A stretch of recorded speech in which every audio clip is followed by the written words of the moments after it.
Assalamualaikum warahmatullahi wabarakatuh. Perkenalkan, saya Litrianti. Saya merupakan calon guru penggerak angkatan 10 dari Kabupaten Tangerang. Hari ini saya tidak sendiri karena saya ditemani oleh Bu Eka yang merupakan guru IPA di SMP Negeri 4 Soreang. Nah, hari ini saya akan melakukan percakapan pra-observasi. Ibu, Assalamualaikum warahmatullahi wabarakatuh, Ibu. Waalaikumsalam warahmatullahi wabarakatuh. Apa kabar? Alhamdulillah baik. Terima kasih, Ibu ya. Hari ini kita melakukan percakapan pra-observasi ya, Ibu Ya. dengan tujuan untuk melakukan diskusi sebelum supervisi. Nah, supervisi itu kan tujuannya untuk melakukan melakukan evaluasi proses pembelajaran yang nanti Ibu akan lakukan kan. Nah, terus di pra-observasi ini kita juga akan melakukan percakapan dengan tujuan melakukan persiapan pembelajaran Ibu supaya nanti lebih percaya diri, kemudian juga bisa lebih siap dalam supervisi di kelas nanti ya Ibu ya. Tapi sebelumnya saya akan melakukan tanya jawab dulu ya. Ada beberapa pertanyaan yang ingin saya tanyakan. Yang pertama adalah tujuan pembelajaran yang Ibu ingin capai apa nanti saat supervisi? Oke, sesuai tujuan pembelajaran yang saya buat untuk pembelajaran saya, yaitu ada dua. Yang pertama itu peserta didik mampu mendeskripsikan tentang sel, dan yang kedua itu mendeskripsikan tentang spesialisasi sel. Oh, baik.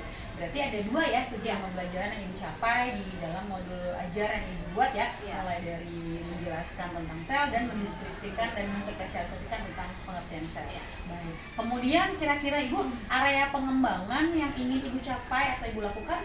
Oke, untuk area pengembangan itu saya ada dua untuk yang saya lakukan, yaitu yang pertama itu di area pengetahuan. Nah, di area pengetahuan ini peserta didik mampu menjelaskan perbedaan antara sel hewan dan sel tumbuhan, dan di area keterampilan itu siswa dapat membuat gambar tentang sel hewan dan sel tumbuhan. Oh, baik. Berarti ada dua area pengembangan, mulai dari pengetahuan dan keterampilan. Selanjutnya Ibu, strategi apa yang akan Ibu lakukan dari mulai model, metode sampai pelaksanaannya di sekolah, di supervisi nanti? Oke, untuk strategi yang saya lakukan itu nanti melakukan strategi pembelajaran diferensiasi berdasarkan gaya belajar anak. Lalu untuk saya membagi kelompok anak, dan untuk saya menggunakan model pembelajaran PBL, serta metode saya nanti ada berdiskusi, tanya jawab, dan penugasan. Baik, berarti menggunakan strategi pembelajaran berdiferensiasi, kemudian modelnya menggunakan PBL, problem based learning, dan metodenya nanti kita diskusi, kemudian tanya jawab, dan ada tugas. Baik, luar biasa Ibu ya. Nah, kira-kira media yang dibutuhkan dalam proses pembelajaran nanti kira-kira apa saja Ibu? Untuk media yang saya butuhkan hanya gambar serta video tentang sel, lalu ada LKPD. Selain LKPD ada Canva yang saya buat, Canva yang saya buat dari PPT. Oke, berarti sudah ada LKPD, kemudian video dan gambar tentang sel, dan PPT dari Canva ya. Nah, kira-kira rencananya kapan Bu bisa dilaksanakan supervisi nanti? Untuk supervisi, insya Allah saya merencanakan untuk minggu depan di hari Selasa, tepatnya di kelas 8A. Oke, baik, nanti di hari Selasa di kelas 8A saya akan ikut dengan Ibu untuk melakukan supervisi ya Bu ya. Nah, pertanyaan terakhir Ibu, kira-kira hasil dari percakapan kita hari ini adakah menurut Ibu? Untuk hasil percakapan hari ini saya punya gambaran untuk mempersiapkan untuk mempersiapkan dari media ya, maksudnya media yang nanti saya akan siapkan ke anak nanti, serta gambaran sudah ada gambaran terkait tentang sel dan hewan gitu. Oh, berarti ada hasil ya Bu ya, kita Ibu jauh lebih siap mempersiapkan tentang media-media, kemudian juga materi-materi yang akan disampaikan di supervisi. Baik, sekian Ibu pra-observasi kita kali ini. Kita akan lanjutkan dengan observasi di minggu depan. Terima kasih Bu Eka. Wassalamualaikum warahmatullahi wabarakatuh. Waalaikumsalam. Oke, assalamualaikum warahmatullahi wabarakatuh. Waalaikumsalam warahmatullahi wabarakatuh.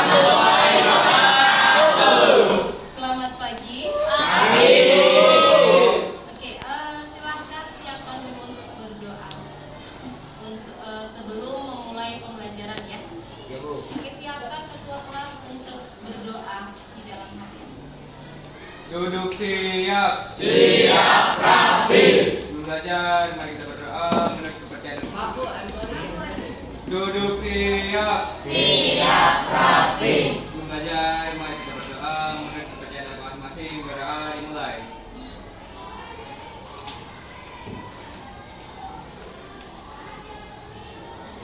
Berdoa selesai. Memberi salam. Assalamualaikum warahmatullahi wabarakatuh. Oke, waalaikumsalam warahmatullahi wabarakatuh. Gimana kabarnya hari ini? Baik. Hari ini ada yang tidak hadir? Hadir. Siapa? Oh, Faris. Oke, Faris. Faris kenapa? Sakit. Selain Faris ada lagi? Ya. Kita semua mendoakan Faris agar cepat sehat kembali. Amin. Oke, langsung saja. Kemarin kan sudah belajar tentang apa? Sistem reproduksi. Yaitu sistem reproduksi pada wanita. Nah, untuk tujuan pembelajaran kali ini kita akan mempelajari sistem reproduksi pada manusia, yaitu khususnya pada wanita. Itu. Nah, silakan kalian pelajari terlebih dahulu video yang ibu tayangkan terlebih dahulu ya. Nah, apa saja sih fungsi organ-organ tersebut? Yuk kita bahas. Pada pria ada yang namanya testis. Testis itu fungsinya adalah untuk menghasilkan sel-sel sperma dan hormon testosteron. Kemudian sel sperma yang sudah dihasilkan testis akan disimpan sementara di dalam epididymis untuk dimatangkan selama kurang lebih 2-3 hari. Setelah matang, sel sperma akan dibawa oleh saluran sperma vas deferens menuju kantung vesicula seminalis. Vesicula seminalis ini adalah kantong penyimpanan sperma sementara sebelum diejakulasi. Nah, ejakulasi atau pengeluarannya sendiri melalui saluran uretra yang ada di dalam penis. Penisnya adalah alat kopulasi. Ovum dan hormon estrogen dan progesteron. Ada juga oviduct atau tuba falopi yang merupakan saluran telur tempat terjadinya fertilisasi. Jadi, ketika ovulasi, ovum dilepas oleh ovarium menuju tuba falopi ya, lalu terjadi fertilisasi. Zigot yang terbentuk kemudian akan menuju ke uterus, lalu ada endometrium yang bertugas untuk menjaga kehamilan dengan menebalkan dinding rahim, dan ada vagina. Kita mempelajari nama-nama organ reproduksi pada perempuan. Kiranya organ-organ reproduksi pada perempuan itu apa saja? Ovarium. Vagina. Cervix. Endometrium. Uterus. Endometrium. Banyak. Oke, setelah kalian tahu ada beberapa organ reproduksi pada wanita, yaitu salah satunya tadi ada vagina, ada apa tadi? Ovarium, ada tuba falopi dan lain-lainnya. Nah, sekarang ibu bagi kelompok ya, yaitu ada kelompok visual, kelompok audio, dan kelompok kinestetik. Ibu kasih LKPD-nya terkait tentang sistem reproduksi pada laki-laki dan pada wanita. Nah, di sini ada dua LKPD-nya, yaitu yang pertama adalah LKPD untuk organ reproduksi pada laki-laki, dan di belakang itu ada organ reproduksi pada wanita. Nah, kalian lengkapi bagian-bagian yang kosong ya, kalian isi sesuai petunjuk dari LKPD tersebut. Paham ya? Dengan LKPD-nya.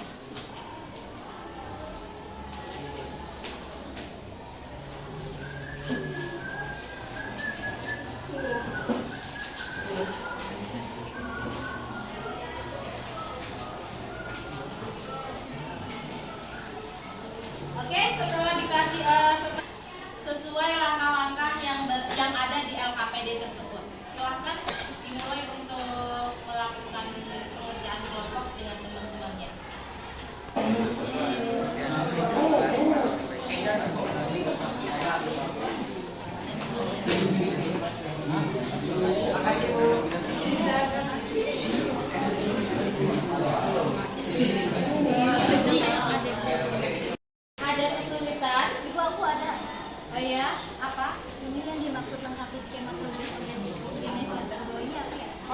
oogenesis nanti ya dipelajari di berikutnya kita akan membahas tentang sistem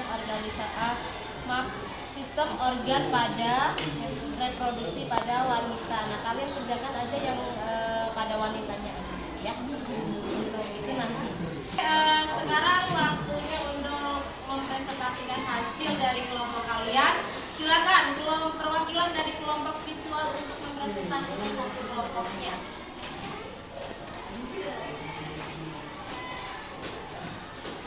Assalamualaikum warahmatullahi wabarakatuh. Waalaikumsalam warahmatullahi wabarakatuh. Perkenalkan, nama saya Aprilia Khairunisa Eka yang akan mempresentasikan tentang organ reproduksi pada wanita perwakilan dari kelompok visual. Yang pertama ada fibre, yang kedua ada tuba polopi, yang ketiga ada ovum, yang keempat ada rahim, yang kelima ada vagina.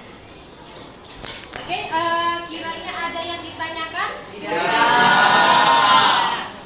Kalau tidak, Sekian dari saya. Wassalamualaikum warahmatullahi wabarakatuh. Waalaikumsalam warahmatullahi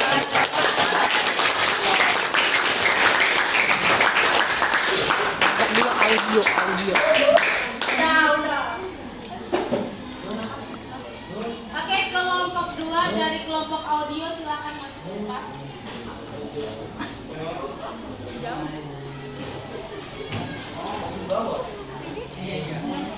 Iya, nggak apa-apa. Selamat pagi semuanya.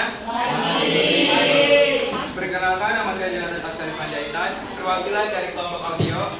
Di sini saya akan mempresentasikan tentang organ reproduksi pada pria.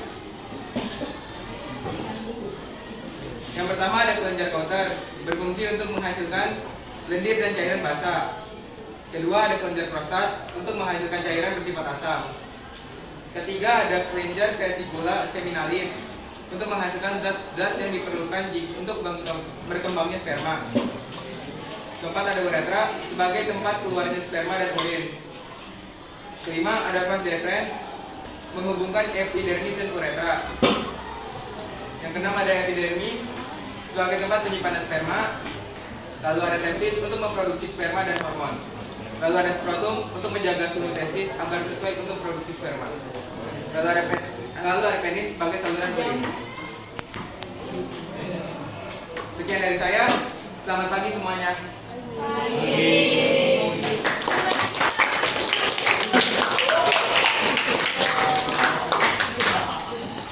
Oke, presentasi setiap kelompok ke depan. Hari ini kita akan menyimpulkan materi pembelajaran kali ini. Kiranya ada yang bisa menyimpulkan bahwa hari ini kita sudah mempelajari tentang apa ya? Oke, silakan. Kita sudah mempelajari tentang organ reproduksi pada wanita dan laki-laki beserta fungsinya.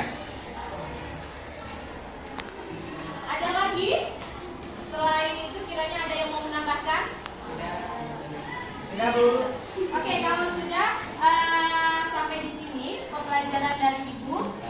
Untuk pembelajaran selanjutnya kita akan membahas tentang proses pembentukan sel sperma dan proses pembentukan sel telur, yaitu spermatogenesis dan oogenesis. Oke, sekian pertemuan dari Ibu. Ibu akhiri, terima kasih. Assalamualaikum warahmatullahi wabarakatuh. Waalaikumsalam warahmatullahi wabarakatuh. Assalamualaikum warahmatullahi wabarakatuh. Perkenalkan, saya Listrianti. Saya calon guru penggerak angkatan 10 dari Kabupaten Tangerang di SMP Negeri 4 Solear.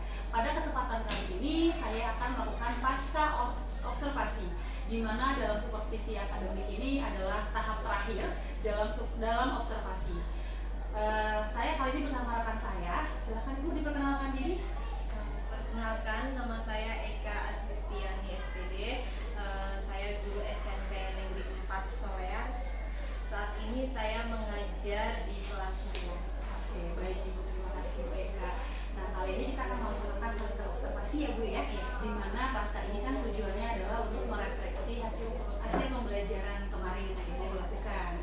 Nah, setelah melaksanakan observasi kemarin itu, pembelajaran kemarin itu gimana sih Bu perasaan Ibu setelah melakukan observasi pembelajaran kemarin? Ya, alhamdulillah perasaan saya senang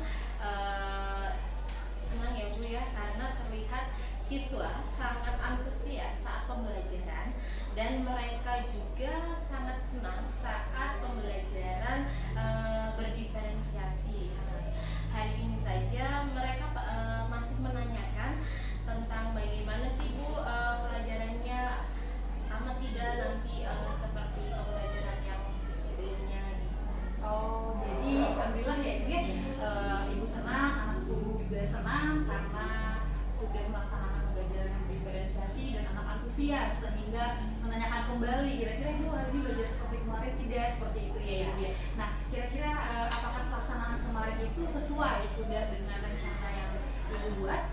Oke, menurut saya pembelajaran yang kemarin itu yang sudah saya laksanakan itu sekitar 80% sudah terlaksana dengan baik. Baik, saya 80%. Nah, selanjutnya Ibu pasti adalah sebuah hambatan ya yang Ibu alami, yang Ibu rasakan saat kendalanya pada saat pembelajaran kemarin. Kira-kira Ibu hambatan atau kendala apa yang Ibu alami pembelajaran kemarin? Ada 2 hambatan yang saya alami sesuai prediksi saya karena karena pembelajaran terjadi itu pada jam siang, di jam siang ya, di jam siang setelah anak-anak itu sudah tidak kondusif gitu. Nah sehingga saya memaksa harus memberikan fokus untuk anak kayak gitu ya, untuk fokus untuk anak agar anak tersebut kembali fokus gitu. Itu yang pertama gitu ya. Nah yang kedua itu saya lupa kemarin, harusnya itu saya mengasih reward ke anak gitu ya, karena kelupaan hanya sekedar rewardnya itu sekedar utang saja gitu, padahal ada rewardnya itu di belakang gitu karena kelupaan. Oh begitu. Iya. Jadi begitu ya Bu ya. Iya. Ya, jadi saya tulis di sini ada 2 hambatan ya Iya. Ibu ya. Yang pertama adalah hambatannya karena memang waktu jamnya siang, jadi sehingga sudah tidak kondusif. Ibu harus mengkondusifkan kembali, harus fokus kembali anak-anak. Kemudian yang kedua sudah menyiapkan reward tapi tidak dikeluarkan karena saking fokusnya terhadap proses pembelajaran yang dilaksanakan ya. Tidak apa-apa Ibu, next mungkin menjadi bahan pertimbangan Ibu untuk mengingat kembali ya. Kemudian kira-kira dari 4 kompetensi seorang guru ini Ibu, kompetensi apa yang Ibu kembangkan setelah belajar kemarin yang akan kira-kira Ibu kembangkan? Kompetensi yang ingin saya kembangkan itu setelah pembelajaran kemarin yaitu adalah kompetensi pedagogik. Karena ternyata kemampuan pengetahuan saya ini tentang pembelajaran itu seperti strategi pendekatan itu belum banyak gitu ya. Jadi saya ingin mengembangkan kompetensi pedagogik. Begitu. Jadi yang Ibu akan fokuskan dari kompetensi-kompetensi yang sudah ada adalah kompetensi pedagogik ya. Karena kemarin itu sebenarnya sudah baik, cuman memang Ibu harus membuat lagi atau memfokuskan lagi kompetensi pedagogis sehingga bisa mengembangkan suatu perangkat pembelajaran yang lebih menarik, mulai dari media ajar, kemudian dari tujuan pembelajaran, metode pembelajaran, sehingga apa yang menjadi tujuan Ibu tercapai nanti saat masa pembelajaran. Seperti itu Bu ya? Ada harapan seperti itu. Nah, yang terakhir nih Bu, kira-kira harapan atau refleksi Ibu dalam proses pembelajaran selanjutnya itu bagaimana? Oke, harapan saya itu semoga saya bisa melaksanakan pembelajaran yang lebih menyenangkan bagi siswa, lebih menarik, lalu membuat siswa itu termotivasi gitu untuk belajar di pembelajaran saya. Biar saya ini ingin mencoba menerapkan setidaknya itu seminggu sekali pembelajaran diferensiasi agar anak itu tidak monoton pembelajarannya yang itu saja. Oh baik. Jadi refleksi Ibu atau harapan Ibu ke depan adalah Ibu ingin sekali mencoba menerapkan pembelajaran diferensiasi ini 2 minggu sekali atau seminggu sekali ya. Wah itu Ibu luar biasa sekali ya, bersemangat. Kemudian juga Ibu akan melakukan pembelajaran yang sangat bervariasi dengan cara berdiferensiasi tadi ya, agar tidak monoton saat nanti proses pembelajaran, sehingga anak juga termotivasi ya Bu untuk melakukan proses pembelajaran. Kemudian juga tadi saya sangat senang sekali melihat Ibu melihat Ibu melakukan proses pembelajaran. Saya juga termotivasi, saya juga banyak ilmu ilmu yang saya dapat dari ibu saat observasi tadi, kemudian juga saat pasca ini juga saya punya pengalaman banyak dari ibu. Jadi sekali lagi terima kasih ibu sudah melakukan pra observasi dan pasca observasi sampai hari ini. Terima kasih ibu ya, semoga ilmu yang ibu berikan bermanfaat bagi saya, bagi teman-teman yang lain. Terima kasih, saya akhiri. Wassalamualaikum warahmatullahi wabarakatuh. Waalaikumsalam.